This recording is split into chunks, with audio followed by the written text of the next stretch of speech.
I have three themes to talk about. One theme would be how to deal with hatred and anger.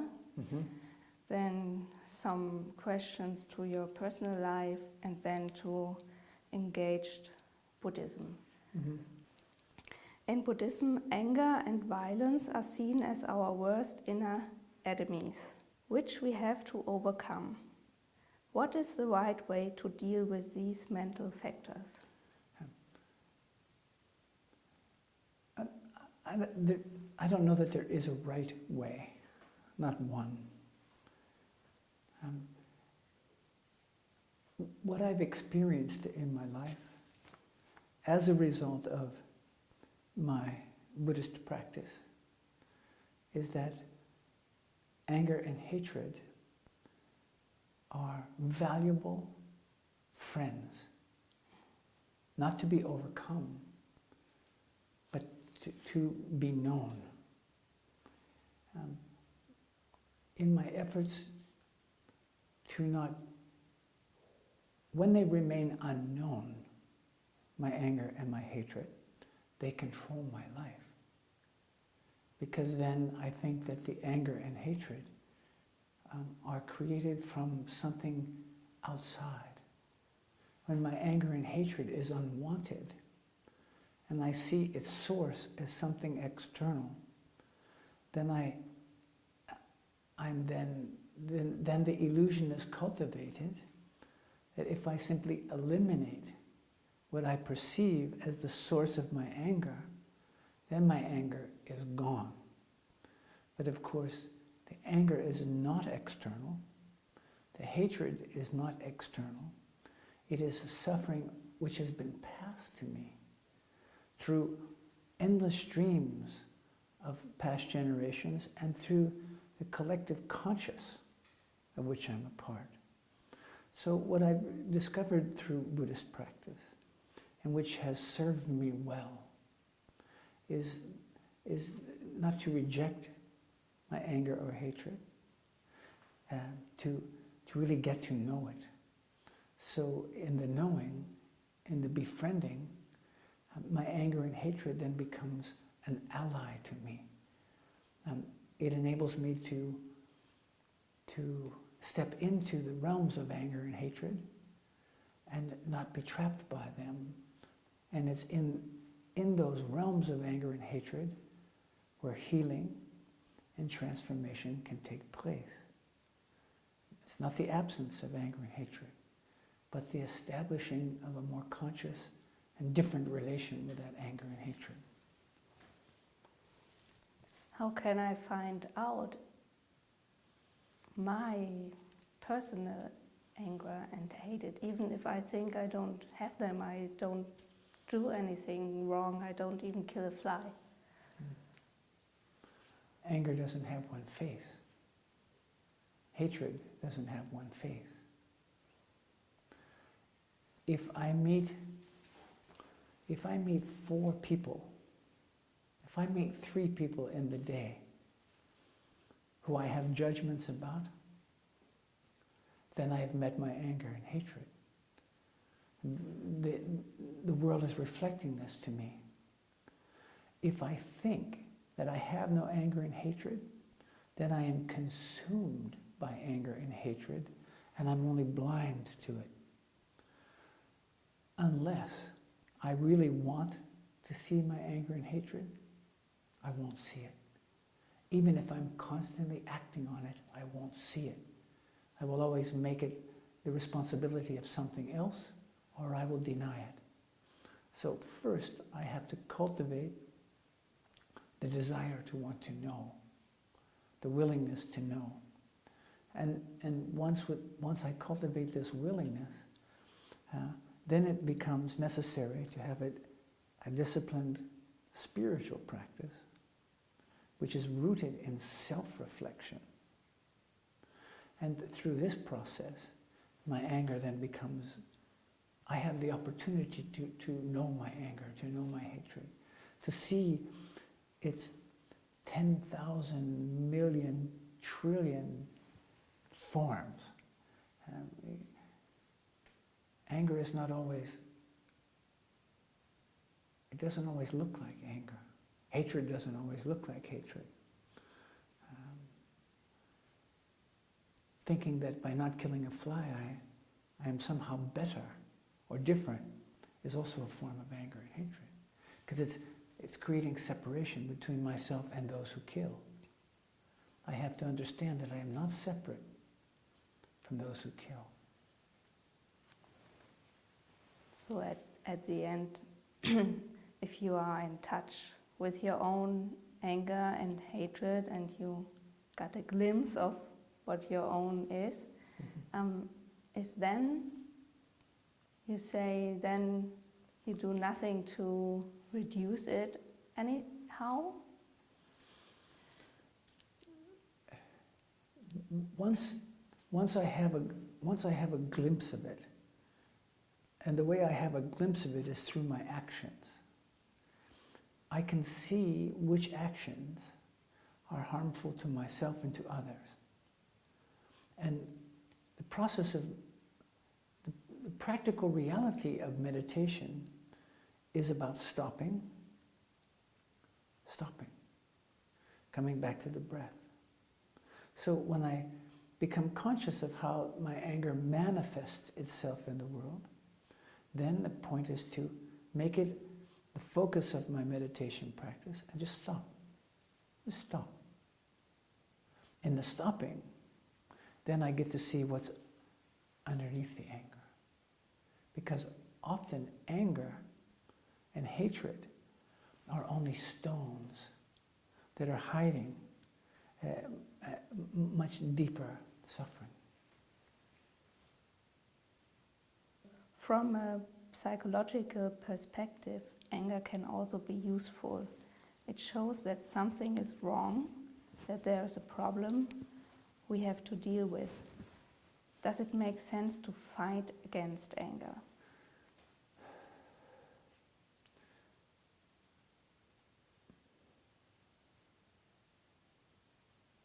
I wouldn't argue with the point that anger is revealing that something is out of balance. Ah, okay. I wouldn't argue with that point. However, I wouldn't choose the word wrong. There's nothing wrong. Anger is a very natural emotion. We need to be able to have it in its non-destructive forms. Anger, in its destructive form, is more commonly known as rage. And rage is a huge ball of feelings: sadness, fear, guilt, shame, and but unknown to us or unacknowledged. So it's like a little child who doesn't get attention. When they don't get attention, they start breaking things because it's a way to get attention. They start causing trouble. So when this huge ball of feelings, neglected feelings, something always will penetrate this feeling and this ball would just explode. We often call that anger when it's not. It's rage. So we need to learn the difference between anger and rage. And still, the point is just to stop. And even in the midst of an explosion, I have the possibility, if I'm committed, to stop. Just stop. Come back to the breath and just be present. As present as I can be with all that I'm feeling, with all the thoughts that race in my mind, with all the views that I have of the world, and know that they are not permanent, absolute truth. And do you think the stopping, some people think that is kind of suppressing and it has to come out to be overcome. And so this suppressing has a bad reputation, and they think you get sick when you suppress something. Yes, I would absolutely agree. Stopping and suppressing are not the same.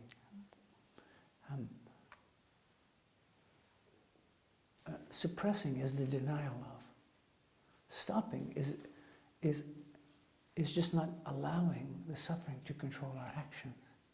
So we have to find new ways to be in a conscious relation with our rage, our anger, our hatred. And with this, we need a disciplined practice. We need guides. We need people to support us to formulate a new strategy on how to be present, not suppress, which is the rejection of, not to be controlled and just act, because neither of those are healthy. How to be present and not react. This is what I mean when I say stopping. So when I'm reacting in ways which are hurtful to myself and others, I just stop. I stop the acting, but not deny the feelings. I have to find a new way to be in relation with the feelings. This takes support and help and guidance. And above all, a desire. Yes, even a burning desire to be more present in the world. So what's your experience with this stopping? Mm-hmm. I made the experience that it makes everybody else very angry when I just don't do what they expect, or be angry or... Whenever I change, whenever I interrupt an expected pattern of behavior,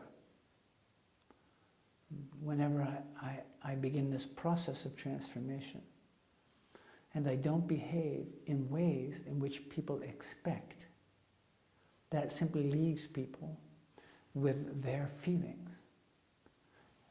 They're not accustomed to that, they don't like that, and they want to attempt to get me back, or get the dynamic back into, to get the system back in order. Not that the order is out of order, but people know how to function in this out of orderness. When the out of orderness doesn't exist, people don't know how to function. And so they attempt to get everything back into this out of orderness. And so they don't have to feel the feelings that they're left with. And still, I must not, this is where practice then supports me, to not get seduced back into the old patterns of reacting, of hatred, of fear, of condemning, of, I have to be very, it takes time, it takes effort, it takes discipline, it takes courage, and above all, it takes willingness and desire. I have to really want to live differently. And if people can't adjust, then I have to find other people. We also have the experience in Dharma centers that conflicts are not resolved but covered Yes. under layers of friendliness and silence. Yes. There are a lot of aggressions. Yes. How can we learn to openly deal with these conflicts without hurting each other? The idea, I'd like to first talk about this notion of hurting someone. Often when people are left alone with their feelings that they don't want to have, that someone else's behavior they've used to mask their own feelings.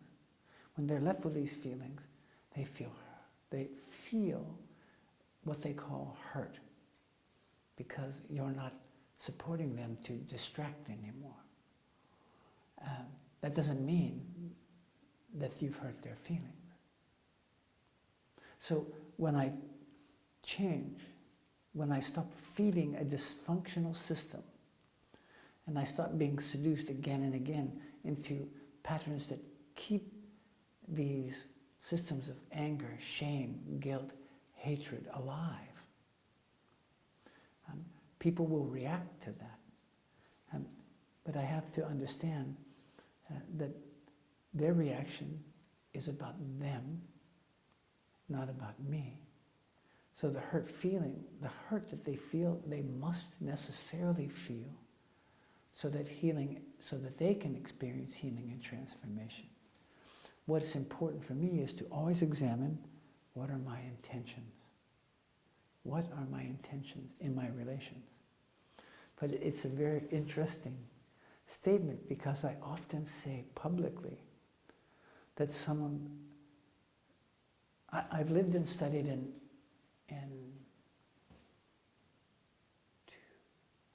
3 different monasteries, and I've spent time in several others, and they are the most unhealthiest places I've ever lived because of the very things you have articulated. And people put on a cloak, a mask of holiness, and they use that to suppress and avoid suffering. And this is not the point. It's really not the point. So, what I must, though, concentrate on is that another person's suffering is not my business. What is my business is my suffering. While I cannot do anything about the suffering of the other, I can do something about my own. Karma can be changed with the awareness that within me, the whole community exists. So as I change, the community changes. So to concentrate on that which I can do something about, which is my own anger, hatred, fear, loathing, guilt, all of these things.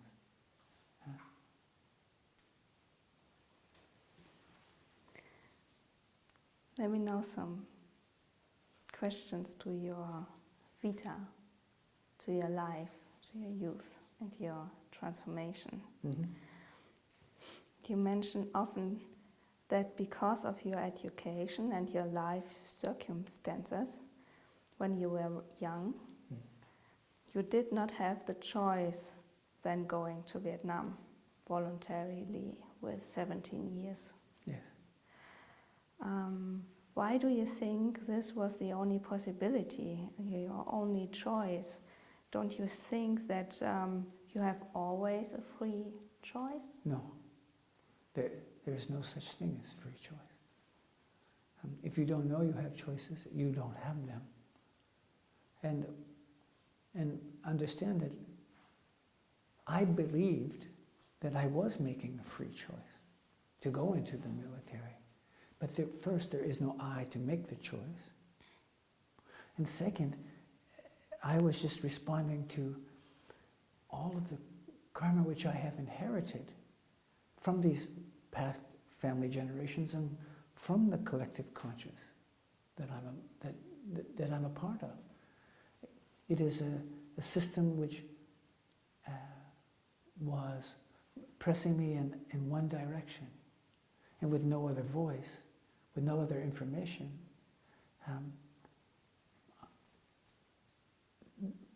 There were no other choices. In fact, the choice that I made wasn't really a choice. It was just the illusion of choice. There is no choice unless we wake up. Everything around choice is an illusion unless we wake up. Can you describe a little bit these circumstances you had in your youth? Well, my father was a soldier. My grandfather was a soldier. My great-grandfather was a soldier. I grew up in a small rural farming community, a small village, 900 people. Most of the men my father's age had been in the military, had served in war. The films that I watched celebrated war. They made it heroic, mythically heroic.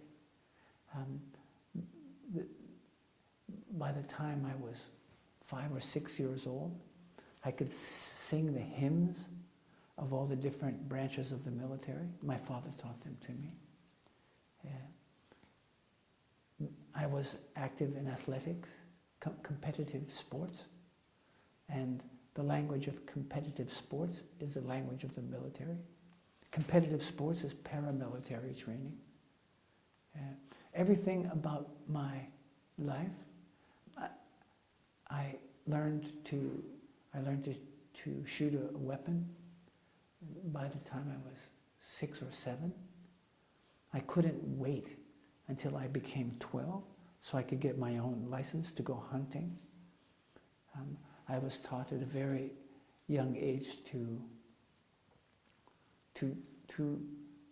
devalue life, that rabbits and pheasants, birds, deer, other animals had less worth as a life form than I did. So creating separation, I think it's okay to end that life. I had no thought about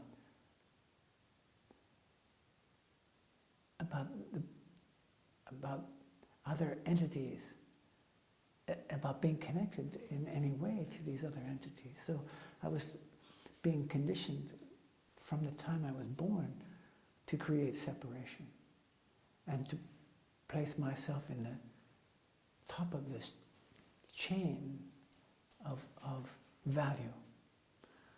So all of this was preparing me. I was raised with a very nationalistic attitude, that whenever the country asked me to serve, that I was not to say no, that it was my duty and responsibility. But this was passed on to me, nothing to do with me, and there was no other voice, not one with any clarity or strength. And so it was like I was poured into a funnel where I had only one possibility. So if we don't know we have choices, we don't have them. That's why today I go to the places that I go and talk about the things that I talk about, so that people have, and talk about it with clarity. And because of my experience, I have some authority. I know the language. And when I speak, people have more of a possibility to listen. So that once I've spoken, people can no longer say that they didn't know, or they don't have a choice, because they have a choice. It's a bit like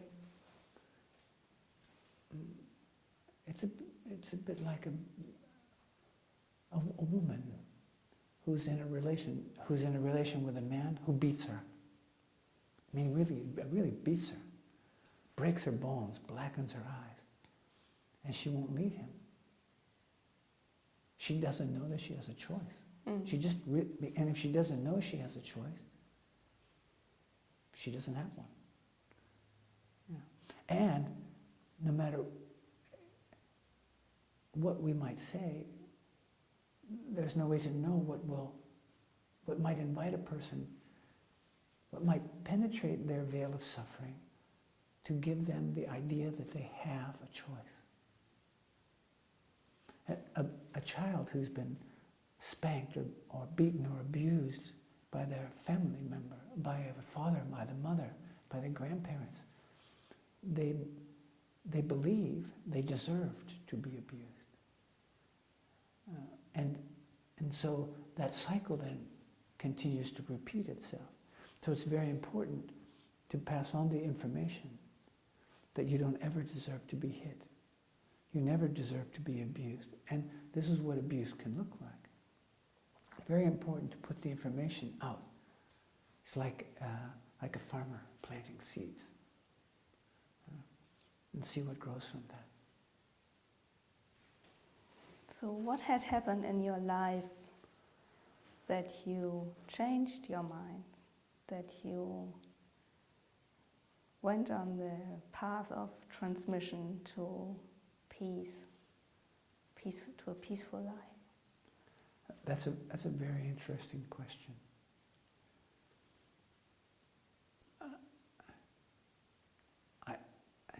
I don't know that there's one answer. I can't point to one thing in particular. I know that I had reached a point where my life seemed very closed, where I saw only two options in my life. Either to continue on in the darkness and despair that was my life, or to die. Only those two. There were no other choices. And I didn't have the courage really to just kill myself, because I was uncertain about that.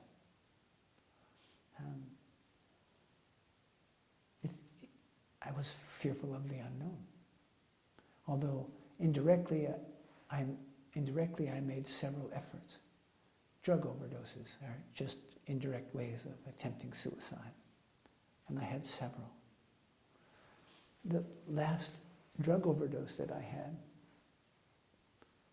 I was in the hospital in intensive care. And 3 men came to visit me. I don't know who they were. And but they came to me to talk to me about my use of drugs,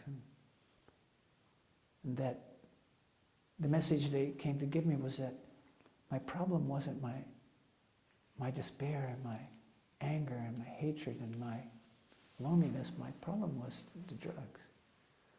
And that if I stopped taking drugs, then I had a chance to address these other matters, and my life could become different. One man asked me if I planned to overdose again. And I said, yes, of course. I mean, it's inevitable. And I said, if I should be successful, then the suffering is over. This man looked at me and said, how do you know it's over? You know, in death, it could be worse. Well, I'd never thought about that.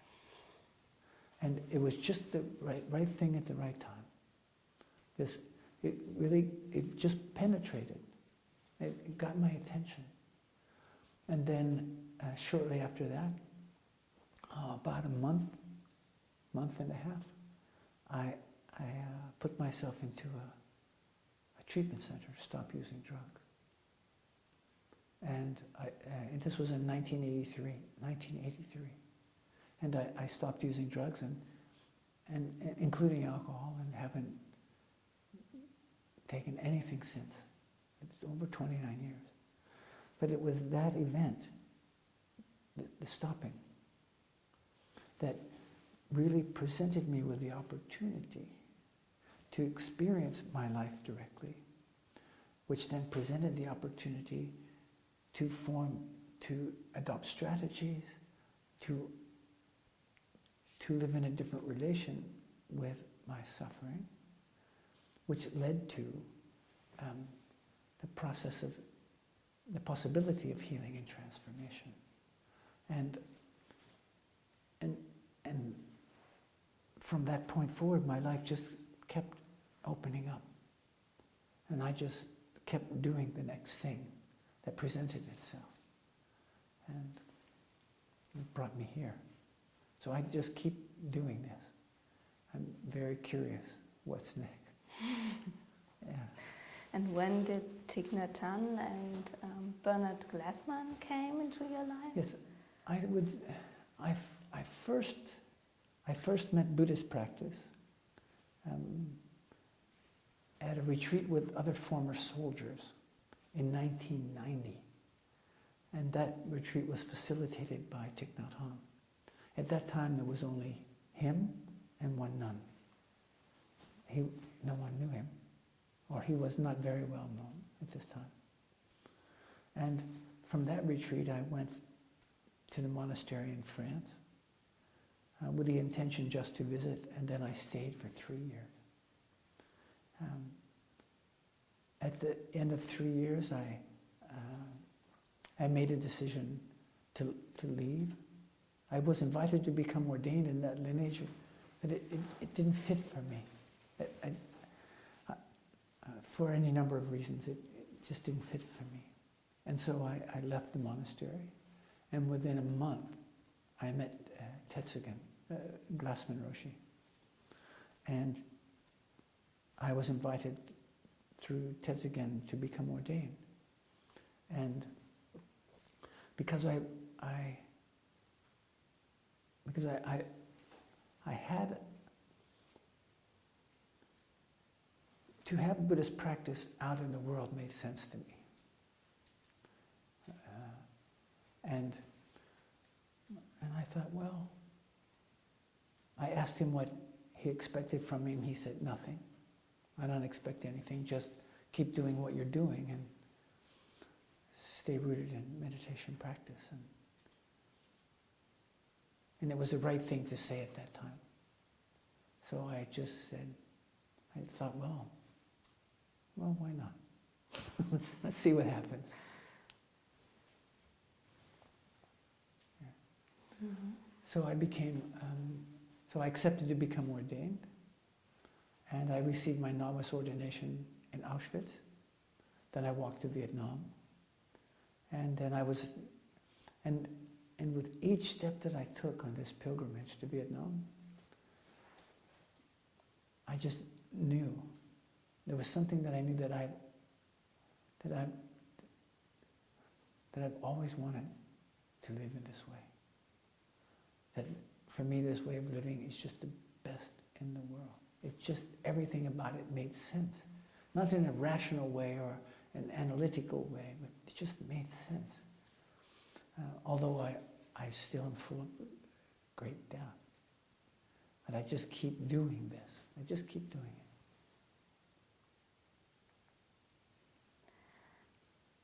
How do you understand the connection between meditation and action?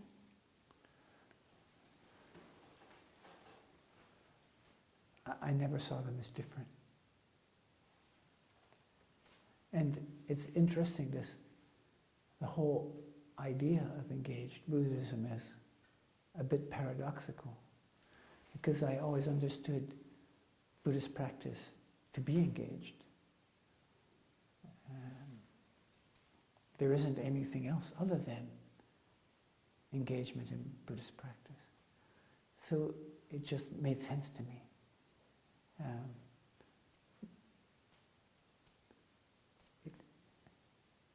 Meditation practice in all of its many forms have always been very alive for me.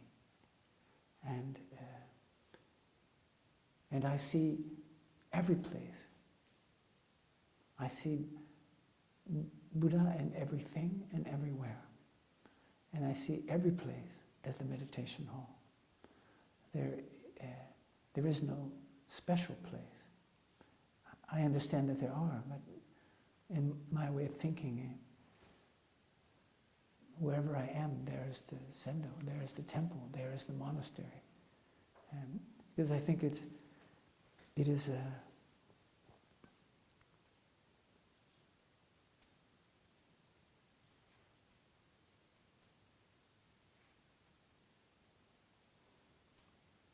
I don't need a special place. Every place is special. And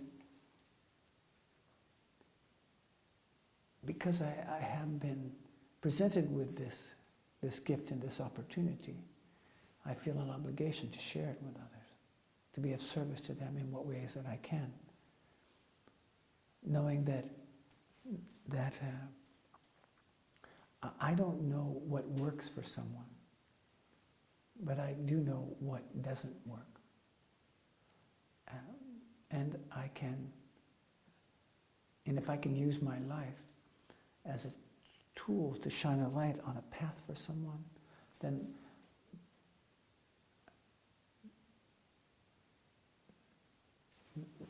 that's what I'm born to do. That's what I exist to do.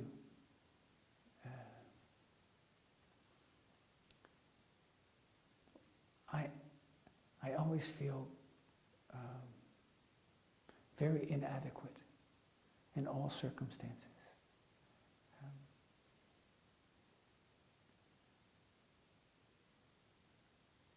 And yet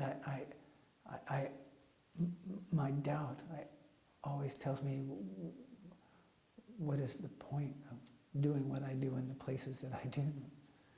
And in spite of all that, I continue because I hear and I see that something takes place as a result of this, as a result of the activities that I get invited to participate in. Something happens that is positive for people. It encourages them to do something different. So I just keep doing it.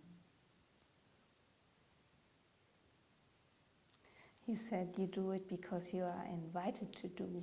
Yes. There are a lot of things I think you do from your own idea to do it, like doing the walk through United States. No, that was someone else's idea. Ah. Not mine. Well, this is true and it's not true. At the time that happened, the pilgrimage across the United States, I was planning to join a pilgrimage that would start in Africa and follow the slave trade route from Africa to the United States. But I don't know when it happened. At a point, I just had this real clear voice of awareness. It just said to me, you know, before you go anyplace else, before you walk anyplace else, you need to do this in your own country. It was so clear to me. And that was really the inspiration to walk across the United States. But there was all kinds of pressure to make this pilgrimage about something and make it press. And I just said, no.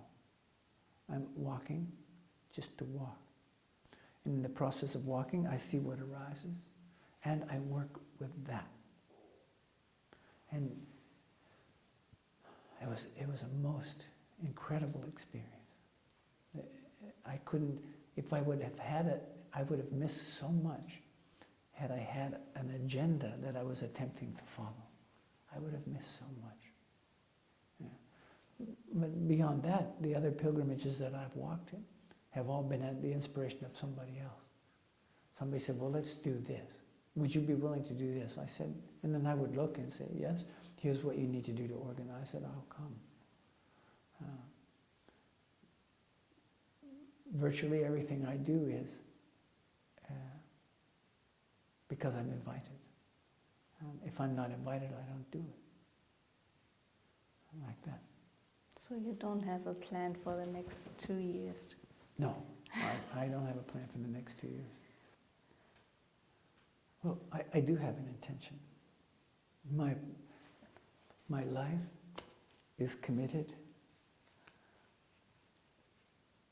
to awakening, but I have no idea what that means. My life is committed to bringing an end to all wars in my lifetime, to bring an end to all suffering in my lifetime. I'm committed to that. With the understanding that the roots of war, violence, and suffering exist in me. And so that as these roots of war, violence, and suffering in me become transformed, then families transform, societies transform, cultures transform, the world transforms. Because I really know that self and world aren't two things. I'm not impatient. I am. I mean, I would like it to all be finished now, but that my impatience doesn't decide for me. So I do what I do, rooted in these commitments, and abandon outcome, see what rises.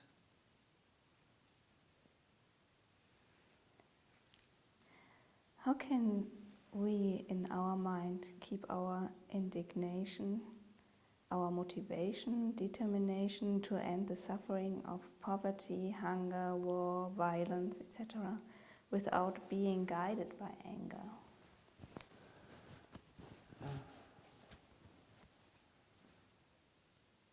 I mean, it's a very important and interesting question.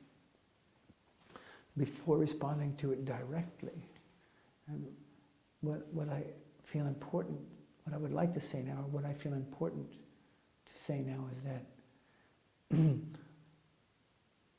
there is nothing that I can do to stop the fighting in Afghanistan. Nothing I can do. What I can do is wake up to the roots of war in me.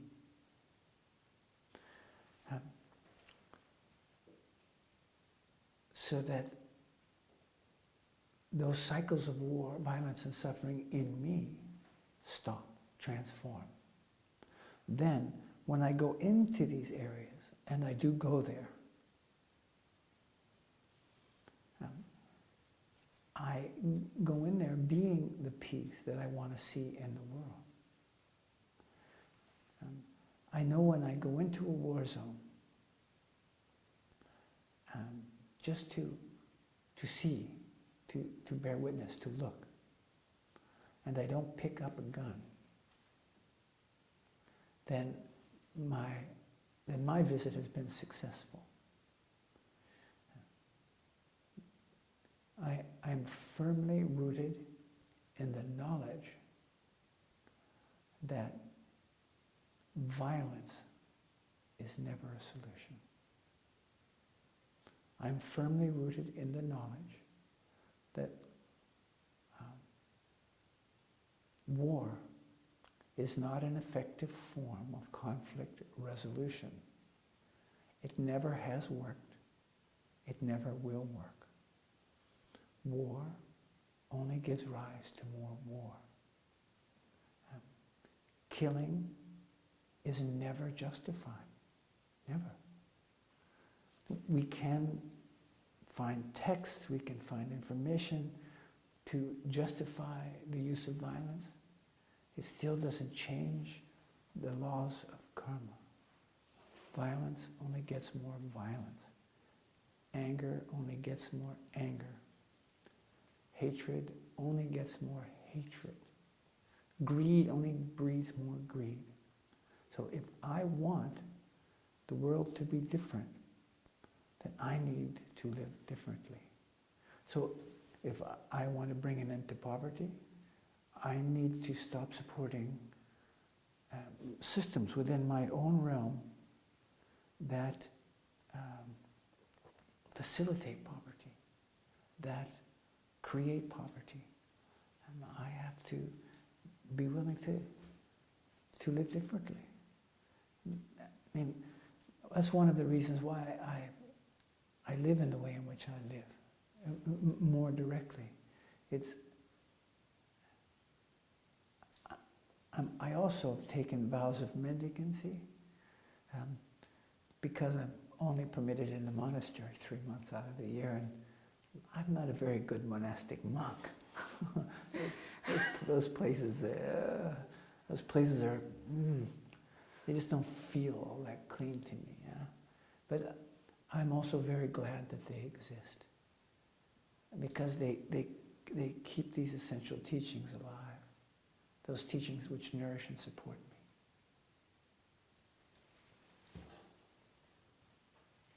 Is there anything else you find important to say and not having said? Thank you. Really, thank you for the opportunity. Yeah. For the privilege to meet you, and for your interest. And if there's any way that I can be of service to you, or if there's any way that I can be of service to anyone who might see this, please don't hesitate to ask me. Or hesitate, ask me anyway. Yeah, thank you. Welcome.